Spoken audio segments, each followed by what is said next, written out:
Hello and welcome to Business Beat. I'm Mamdou Saleh. Here on Business Beat, we highlight local businesses to keep you up to date on new opportunities and information happening in the city of Hawthorne. So, let's get started.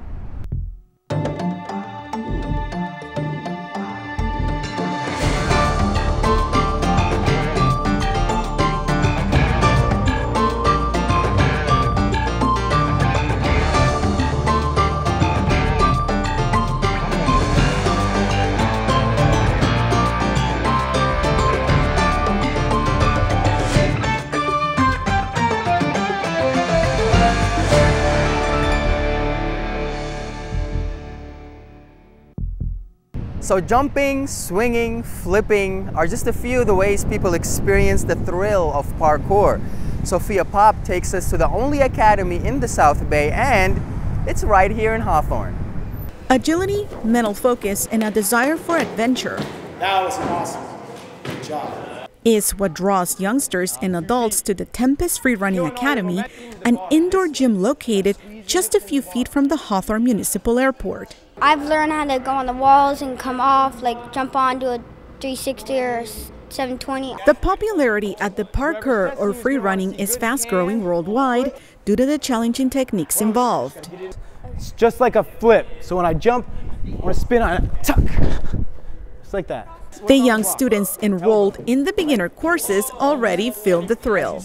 Pretty excited because in the future I'll be able to do what some other kids won't. The landscape inside the gym facility is an urban-like environment designed by the same builders behind some of the aspects involved in the X Games. Students are taught how to achieve their full potential through creativity and self-expression using their body. It's a very safe environment here inside our gym with the soft vaulting blocks and the sprung floor. You get to train in the trampolines and actually dive into a foam pit. Parkour athlete and head coach at the Academy, Michael Frosty Zernoff, has a decade of experience in the sport, which also includes television and music projects. His expertise helps him understand his students' anxieties and says, once you try it, the self-confidence keeps growing every time. Free running is all about learning things in your own way at your own pace. So we start off everybody super basic. We learn how to do all of the fundamental moves, how to jump, land, and roll. The combination of gymnastics, running, martial arts, and breakdancing within the sport prompted parents like Carrie Benveniste to enroll her son and daughter in the academy. He says we're really having a good time, and everywhere we go he's running and jumping and climbing on things in a way that's different, not just destructive, but very look what I can do, confident. So the 10,000 square foot facility houses three very important replicas in the free running sport, like Red City in Germany, the castle in the Assassin's Creed video game, and Santorini, Greece, a location where one of the most important competitions takes place. The sport started in France in the late 80s and can be practiced alone or in groups. The key to mastering the technique is to safely maintain momentum. Coach Frosty says turning pro can potentially offer advantages.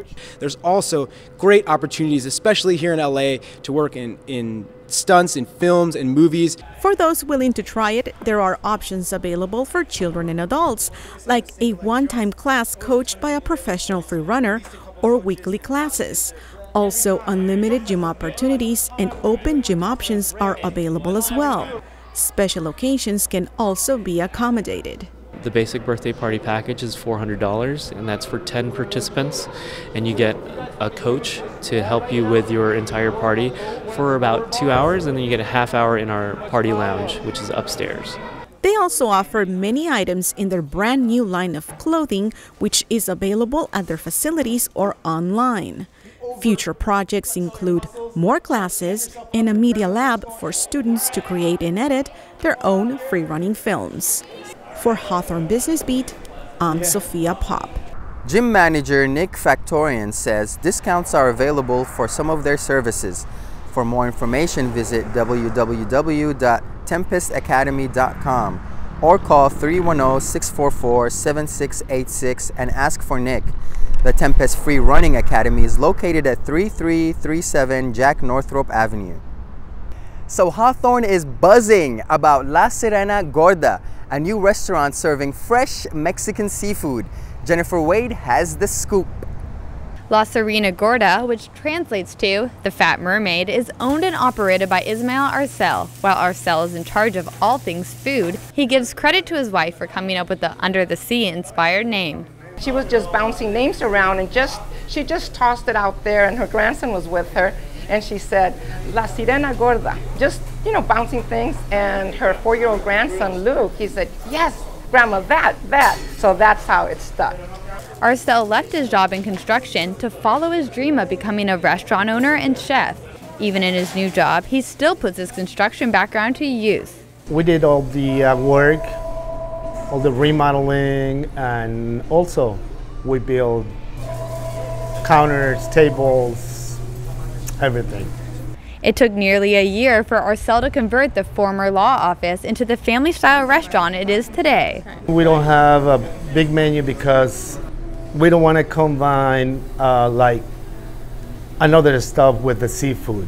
We just want the whole thing, like seafood and original. We have like a family, like a quaint family ambiance, and I mean, when you come here, you get the feeling, and I'm dating myself, but it's kind of like Cheers. Similar to Cheers, where everybody knows your name, La Sirena Gorda was filled with local neighbors and friendly faces. I live right down the street, so I saw that they were opening a new seafood restaurant, and it's within walking distance, so I figured we have to check it out. I live in the neighborhood, and he's also my neighbor, so as soon as he opened, I came and tried these fish tacos, and they're the best ones in town that I ever had. Along with the fish tacos, the ceviche and lobster enchiladas are huge hits among guests. I had the ceviche, and it was very good, very lemony, spicy, and the sauce that they give you, this little hot sauce, is really good. It's a family recipe and comes with everything fresh: tomatoes, cilantro, onions, cucumbers. The restaurant prides itself on recipes passed down by Arcel's parents, as well as recipes created by Chef Arcel himself. I'm going to try one of La Sirena Gorda's signature ceviche recipes. It starts with a freshly deep-fried tortilla, topped with some fish ceviche, some shrimp ceviche, a little agua de chili, and some fresh green tomatillo salsa. And voila! Ceviche tostada. Delicious. And everyone seemed to be a huge fan of the restaurant's green tomatillo salsa. The salsa was delicious, and the chips were really fresh, and the service was good. I totally enjoyed it. Everything was really fresh, and I even liked the salsa and chips. Chef gave me an inside peek at their secret salsa recipe. Instead of cooking or boiling the tomatillo, Arcel starts out by blending chili, tomatillo, and water. Cilantro, garlic, very important, onions, more flavor, and the fresh avocado.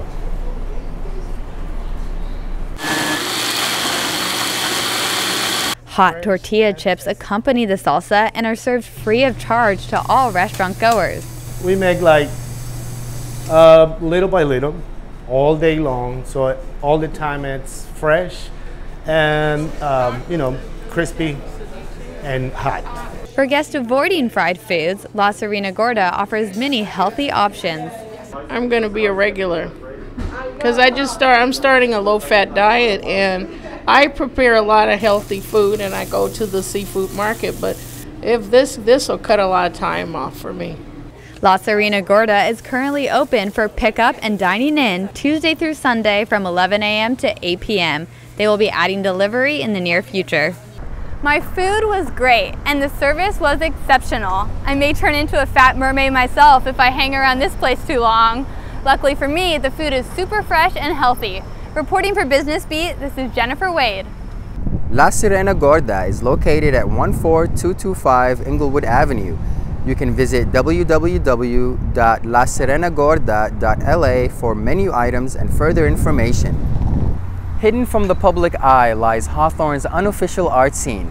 Shantae Passmore reports from Tin's Studio, which has created a modest following outside the city and is now hoping to do the same in the place it calls home. It's the same puzzling question Tin Nguyen hears all the time. Out of all the places in the LA area, why have a studio here? You mean in Hawthorne? I think one of the reasons because I felt like Hawthorne is fresh, because it's, you know, it's in a way it's kind of distant from the art scene, but also I like the charm of it and the weirdness of it as well. After receiving his master's in fine arts, he opened his own studio, which also doubles as a gallery. Even before graduate school, I was curating for alternative spaces and some gallery spaces. And I think I'm just merging my own artistic practice and the curatorial practice together in a way that works in the same space. When Nguyen prepares for an exhibit, he typically visits the featured artist studios. I've been known to do this is that I don't curate a work of art, rather I curate the artist in a way. The studio owner says he's all about creating cultural and artistic activities wherever he's at. He's performed for the Museum of Modern Art in New York City. So that's the idea of like being invisible or being identityless. And when you don't have an identity, like how then people define you? His body has been the subject of his own artwork at the Santa Monica Bergamot Station. Somehow I felt like then my body became like an object. Like because my identity is not there, somehow I was treated as an object. Nguyen's art pieces tend to explore the idea of finding one's identity. How does identity becomes a fluidity rather than a fixed idea? Essentially, a lot of my work goes down to the idea of fluidity, the idea of like how we define ourselves and how we're being defined. Some of his artwork explores how people view art. A lot of Tin Nguyen's art pieces aren't meant for observation, but actually for participation. Tin, tell me a little bit about this piece right here. This series of paintings are called Painting for the Visually Impaired, and they're actual braille that you can actually feel and experience. When asked what sort of feedback he's gotten from crowdgoers over the years, the responses follow a common thread. Oh my God, I did not believe that there's a art scene in Hawthorne of anywhere. And this is the best thing I ever seen in a long while. And I was just like, it makes my day. The artist says all he wants to do is make his own art while showcasing other artists. And he hopes the people will enjoy in and around Hawthorne. For Business Beat, I'm Shantae Passmore. If you'd like to know when the next exhibit is at Tin Studio, log on to Facebook and search for Tin Studio. Or you can email Tin at info@tinstudio.com. Well, we've just checked out some art, got to taste some fresh seafood, and worked out parkour style. And that wraps it up for this edition of Business Beat. Thank you so much for joining us. If there are any businesses in your area that you would like to highlight, please give us a call at 310-349-1630. Thanks again, and we'll see you next time.